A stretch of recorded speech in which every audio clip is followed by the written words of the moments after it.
Assalamualaikum warahmatullahi wabarakatuh. Perkenalkan nama saya Ahmad Ananta Raja Aditya.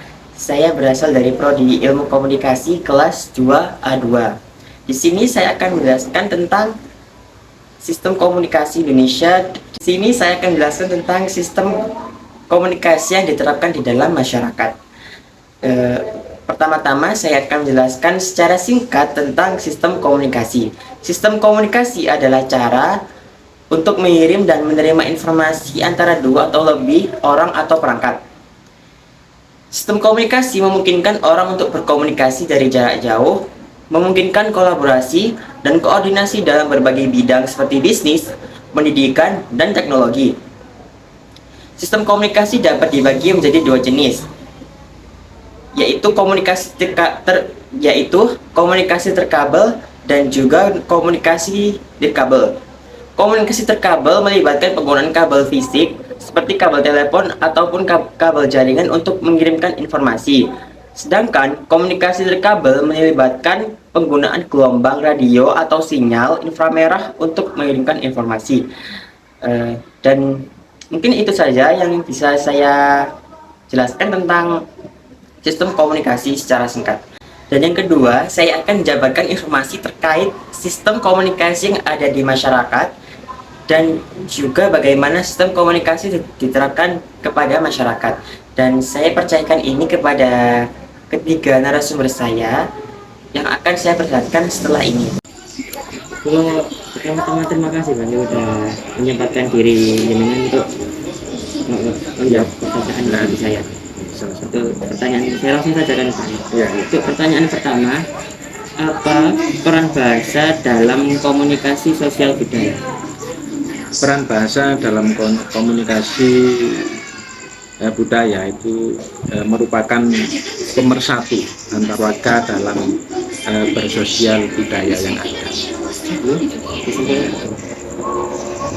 Jadi bahasa itu memang tujuannya adalah agar budaya yang ada itu bisa diterima oleh warga. Itu bahasa itu harus seperti apa yang mereka sampaikan dengan budaya itu, kan begitu.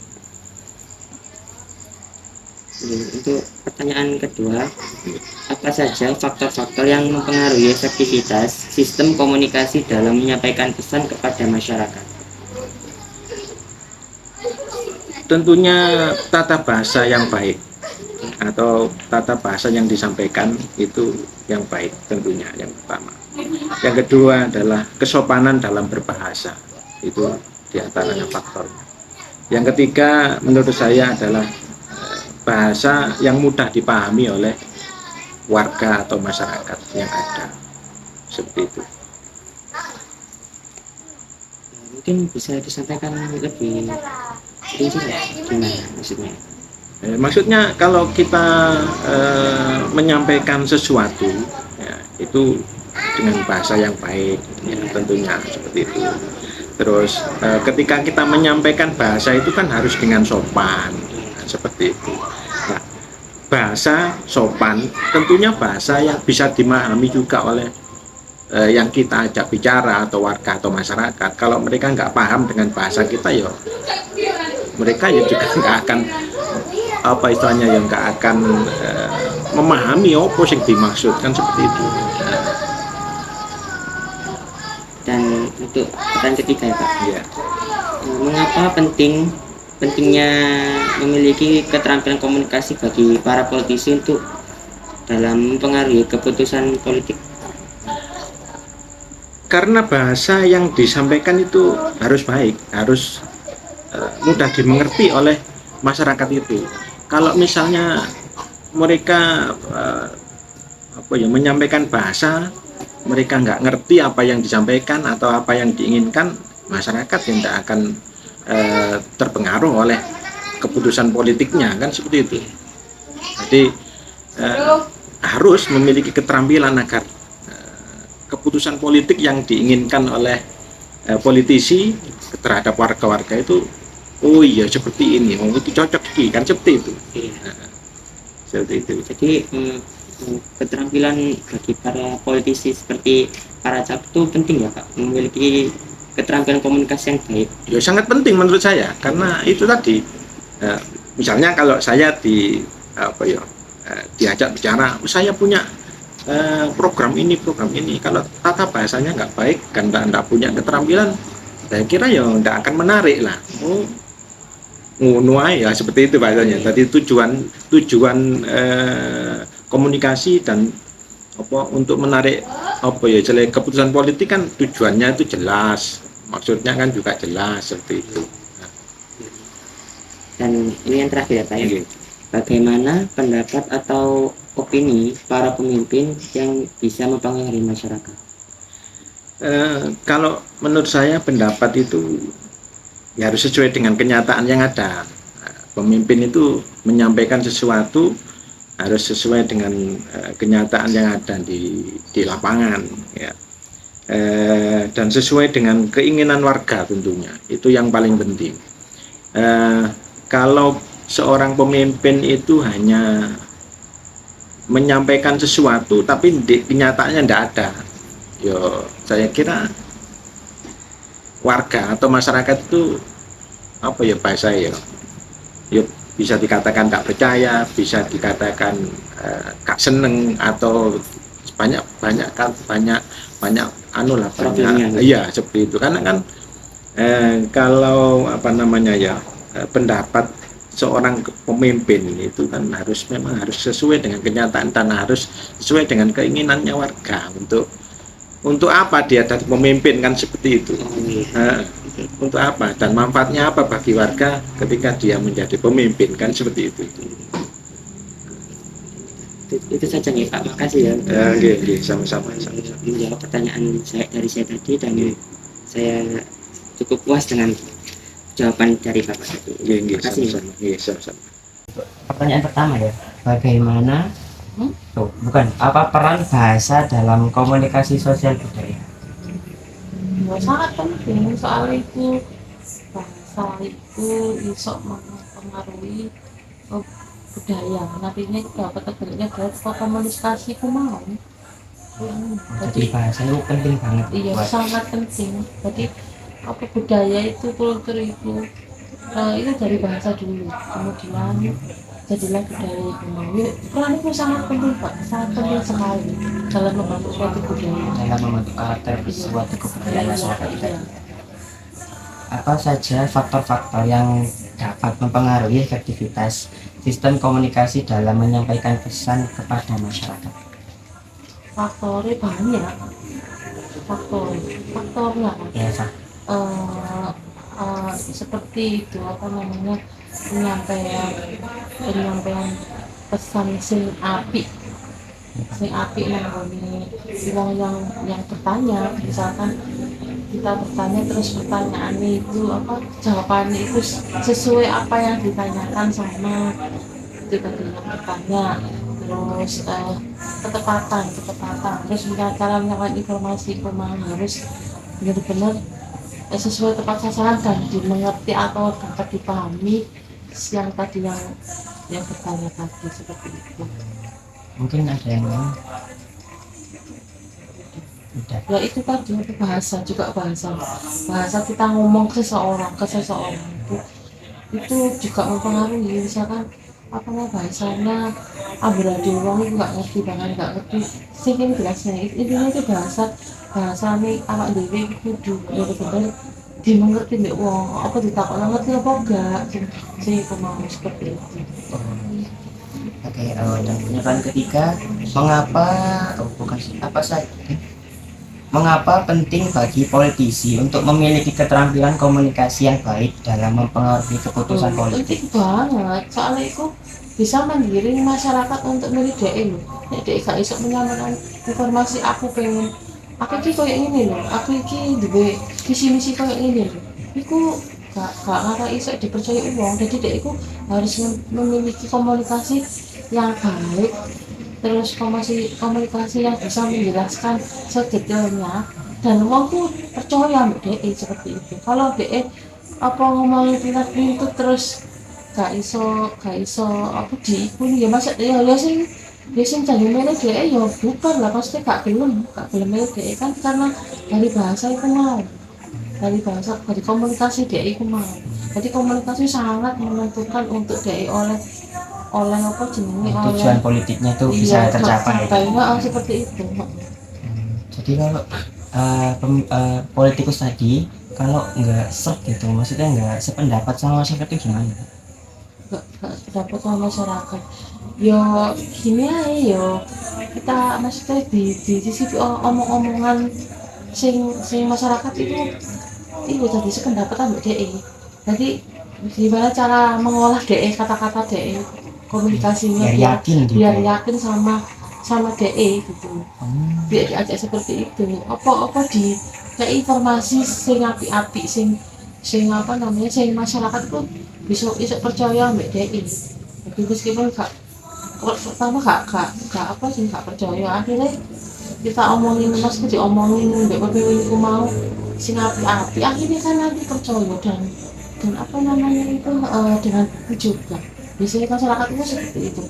Misalkan kalau tadinya apa namanya itu pencapaian visi dan misi sing gak pernah itu ya kudu besok aku jenenge itu menjawab dengan bahasa sing apik sing masyarakat itu iya ternyata ini dari layak ditulis kalau gitu memang benar itu kok kata-kata itu barek utawa ambek media misalkan cek kan gak percaya mbak omongannya ya dengan cara kok media misalkan apa jenenge yo dijelokno pas edit kegiatannya opo disampaikan pada masyarakat lewat media. Media framing. Ya, media terus media apa namanya itu kayak sosial apa medsos itu kan itu apa sosial itu kan banyak ya Kayak kampanye gitu. Juga kampanye apa namanya itu biasa sing media sing juga dek iku api sing apa itu Citraan, propaganda. ya seperti itu kayak itu citraan aja malu udah ini seperti itu kan itu bisa mempengaruhi masyarakat juga kayak ini video terus iku menyampaikan visi dan misinya itu akhirnya masyarakat tuh oh iya so aku apa ternyata waktu itu api ini itu kan gimana ya lewat media itu malah bisa Jadi dengan media dan komunikasi yang baik bisa mencapai tujuan politik dari politikus tadi. Untuk pertanyaan ketiga yaitu yang terakhir, pertanyaan keempat ya, bagaimana pendapat pemimpin atau opini pemimpin dapat atau bisa mempengaruhi? Bagaimana pendapat atau opini pemimpin mempengaruhi masyarakat? bagaimana pendapat opini pemimpin Pemimpin jika mempunyai pendapat itu bagaimana kok bisa mempengaruhi masyarakat? jadi mau dengan cara komunikasi sing apik nang masyarakat itu mau opini ya itu jadi nyusun kata-kata sekiranya bicara sekiranya masyarakat itu percaya mbak DE percaya marang akhirnya dari pemimpin pengalaman Enggak, semisal kalau dia udah jadi pemimpin kan, kok bisa gitu loh, kok bisa dia itu dapat mempengaruhi atau bisa meyakinkan masyarakat padahal dia itu udah nggak ada tujuan politik, maksudnya kan semisal pemilihan kades kan udah selesai dan kades itu punya pendapat untuk masyarakatnya gitu. Maksudnya kok bisa mempengaruhi gitu kadesnya tadi?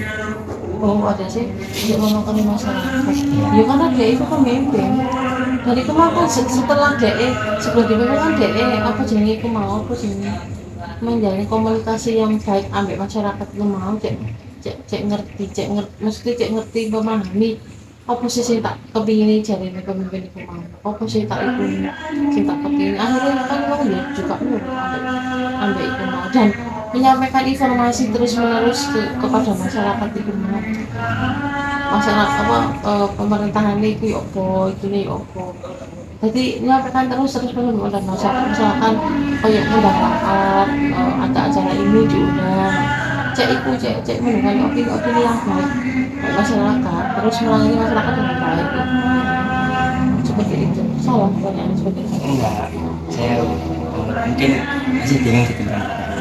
iya Ya udah, makasih lah ya. Untuk pertanyaan pertama, bagaimana komunikasi itu terjadi antar anggota keluarga? Ya, komunikasi terjadi antar anggota keluarga manakala mereka semua berinteraksi di dalam keluarga. Artinya dalam keseharian mereka itu terjadi interaksi. Lain halnya kalau anggota keluarga itu tidak ada dalam suatu keluarga, artinya dia terpisah di suatu tempat sehingga tidak terjadi interaksi, maka komunikasi itu pun tidak terjadi. Begitu. Dan pertanyaan kedua, apa peran teknologi dalam mengubah sistem komunikasi dalam masyarakat tradisional? Ya, peran teknologi ini sangat besar dalam keluarga dalam menciptakan sebuah komunikasi. Manakala keluarga itu terpisah jarak, ya. Namun karena ada teknologi sehingga terjadilah komunikasi, baik itu secara intens atau dalam waktu-waktu temporal tertentu, sehingga teknologi ini sangat besar peran, bisa menjadi jembatan penghubung yang memisah anggota keluarga dari jarak dan tempat. Dan pertanyaan ketiga, bagaimana pendapat atau pemimpin yang mempunyai pendapat dapat mempengaruhi masyarakat? Bagaimana? Ya, pemimpin di dalam masyarakat sebuah keniscayaan, karena masyarakat ini berinteraksi setiap saat. Interaksi masyarakat setiap saat, terjadilah komunikasi di antara mereka, baik itu perasaan yang diungkapkan atau pendapat, pikiran, gagasan, ide yang dimiliki untuk disampaikan di ruang publik atau di masyarakat. Nah, kehadiran pemimpin ini menjadi sebuah penengah, ya. Bisa juga pemimpin ini menjadi pengarah. Dia menjadi penengah, artinya pemimpin ini menjadi